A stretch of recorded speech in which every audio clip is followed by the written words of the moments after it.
نسأل سؤال شوية هو خاص فيك، بس عادي كل الناس عاوزين تعرف. هو كم قيمة قيمة الرصيد عند فيلا؟ مش فارقه كتير الارقام. بص، الفلوس دايما بالنسبه لي انا مجرد رقم. يعني لا يعني البادجت اللي باخده في المطعم. ايوه. على اخر بادجت، بس انا بطلت اعمل اعلانات بقالي فتره. اخر بادجت خدته كان حوالي 170,000 جنيه، فبطلت اخد. وش السبب اللي خلاك تبطل انك حسيت ان انت بتاخدي فلوس عشان خاطر تقولي على حاجه حلوه او وحشه. والاحساس ده ما كانش عندك قبل انا بطلت. انا ما عملتش، انا تقريبا ما عملتش اعلانين ثلاثه في الفتره دي كلها. بطلت اعمل اعلانات لان انا حسيت الفلوس دي انا واخدها بتبقى على عبء على المتابع بتاعي، وانا ضد ان انا اخد فلوس على اسم المتابع بتاعي. بخصوص بخصوص لو ما كانش في كاميرات مثلا، كنت هتعمل ايه؟ كان حيكون عمرو بيلا نفس عمرو بيلا؟ هو عمرو بيلا هيفضل زي ما هو. انا هفضل اظل عمرو بيلا. عمرو بيلا رقم عمرو واحد. بيلا عمرو دخل المطبخ. عمرو بيلا طول عمره واقف في المطبخ. انا راجل بحب هو المطبخ. انت تعرف تعمل بصل اصلا؟ ايه البصل ده؟ كان البصل تعرف- ده انت القشريه. ايوه، لا واشروا ايه؟ لا لا، انت اللي تدخل المطبخ مش انا. انا ادخل المطبخ. ايوه. انا ادخل المطبخ عشان اشغلك عندي. شغلني عندك؟ ها؟ لا، مين انت؟ انا عمرو بيلا. مين عمرو بيلا؟ انا اول مره بسمع فيها الفكره عمرو بيلا. انت جايباني هنا عشان انا عمرو بيلا. انت مين؟ عمرو. انت بقى. أنا انت بقى. مين؟ تعالي ننزل الشارع ونمشي جنب بعض. شارع ايه من الشوارع؟ اطلع معاك الشارع ليه؟ انا عاوزه اعرف بشرف ليه؟ ليكي. انا ايوه بشرف لي، شرف انا ليكي. عاوزه اعرف انت ليه؟ جايه من بلدك هنا مخصوص عشان انت انا تعرفي مين عاوزه هو عمرو اعرف بيلا. مين ايوه. المشاهد تبعك دول اللي بيقولوا هم وصل لك 100 مليون، فين الداعمين؟ اللي طلعوا ترند وينهم؟ مفيش حد ايوه، وينهم؟ موجودين حبايبي، اللي موجودين هم في الشارع في كل مكان، في اللي ماسكيني من الموبايلات، اللي متابعيني على كل منصاتي. لو هم متابعينك ولو هم فعلا موجودين، كنت حتوقف اعلانات؟ لا طبعا عمري ما هوقف طبعا. لو كنت قايل من شويه بانك وقفت الاعلانات ما عاد تشتغل. ما بعملش اعلانات، ولكن بطلع اتكلم على المطاعم سواء بالايجاب سواء بالسلب. بطلع اتكلم على المطاعم. في فرق بين ان انا اعمل اعلان يعني انا واخد اجر على حساب يعني انت المتابع الحين بتاعي. فانا واخد ده. يعني انت الحين ما بتاخدش اجر؟ لا طبعا ما باخدش اجر طبعا. ازاي؟ ما باخدش اجر على حساب متابعي. المتابع بتاعي عامل اهم ما هو حاجه. ما اخدتش، ده هو ما اخدتش من من الاعلان. وجهه نظرك انت، انا ما شغلنيش وجهه لا نظرك. لسه بكلم احترم شويه، انت مش محترم اصلا. انت عشان على فكره انت مستفزه، انت بني ادمه مستفزه. انا اسمعني بقول لك عليه بس. اسمعني بقول لك عليه. اقعدوا تتكلموا بس مستفزين. انا اقعدي. اقعدوا بس تتكلموا. الكلمه دي لا ما اقعد لا اقعد. يعني ده انا خدت لما انت قلت كده. لا تخاف ليش؟ انت كنت عندك يعني علامات انك طب اقعدي. شويه بروتين. طب اقعدي. انا بقول لك اقعدي. لا مش هقعد. انا بقول لك اقعدي. لا تنسى نفسيه. انا بقول لك اقعدي.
والفعاليات اللي بتجمع بين الجمال والإبداع والفن. مهرجان الصخر الدولي للفاشن والتجميل برئاسة رجل الأعمال أحمد محمدي. طبعا تحية كبيرة لأحمد محمدي. يسعدني إن أكون معاكم الدورة رقم 3 لمهرجان الصخرة اللي بيرقصه طبعا رجل الأعمال الأستاذ أحمد محمدي.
وشهادتي مفتوحه معاه، بس انا ان شاء الله اللي جاي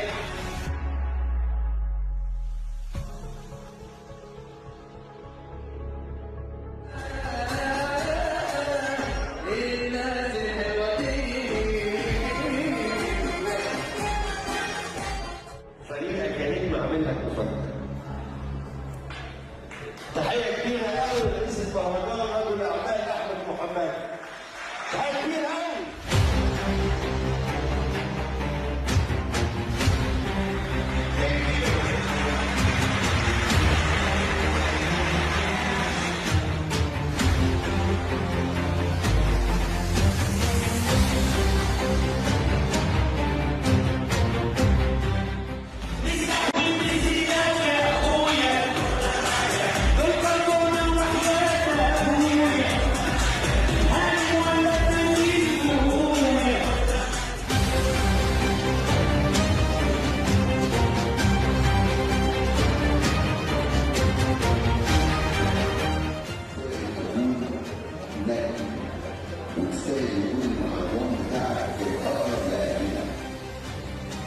محبوب الجماهير الفنان محمد الشربيني.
ورجعنا لكم ثاني بعد الفاصل، ونعتذر انا وعمرو بالله على الحدث اللي حصل الحين. اسفين مره يا جماهيرنا ومشاهدينا ومتابعينا، وعمرو بالله كمان عاوز يقول كلمه. طبعا بتاسف لجمهوري الشاشه العظيمه على اللي حصل، ولكن هنكمل الحلقه عشان خاطر عيونكم. اتفضل. عمرو بالله عاوزين نعرف قبل ما نقفل الحلقه او كده، عاوزين نعرف سر ما بيعرفوش المشاهدين والناس واحنا كمان عن عمرو بالله، عاوزين نعرفه. سر الناس ما تعرفوش. سر هي امي الله يرحمها. دي كانت نقطه ضعفي الحقيقيه دلوقتي اولادي. دايما الواحد لما بيكون عنده زرعه حابب بيطرحها، فهي دايما تكون اللي انت بتنقل طاقه ايجابيه لاولادك.